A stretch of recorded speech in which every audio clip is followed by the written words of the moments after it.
This is a short video to explain how items are transferred to ledger from statements or from journals. So let's start with the journal first.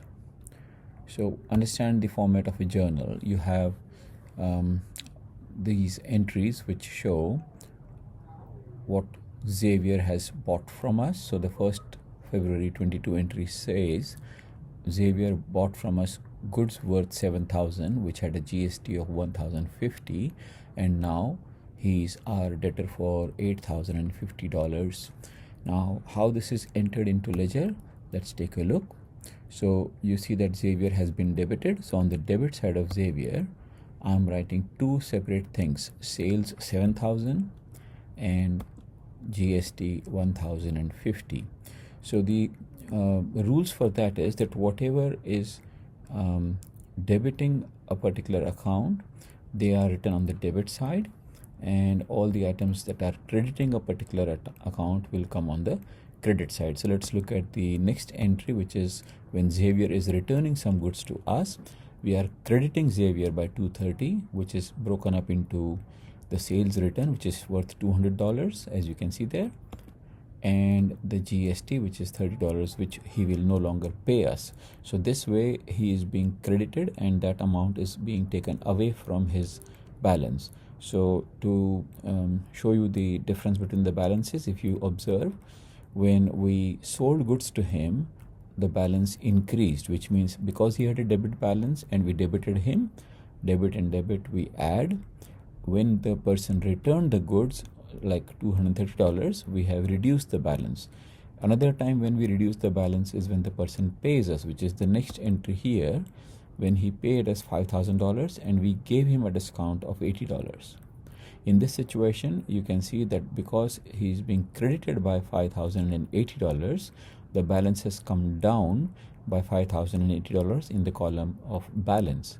So this is from journal to ledger.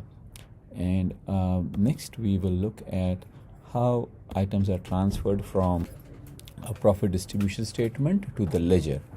This is like a table which is prepared without debits and credits, but then we can still understand the effect of this table because you have partners who are receiving salaries, which means that their balance will actually increase because of salaries, and you have got partners who are paying interest on drawings, which means that their accounts will decrease because of interest on drawings.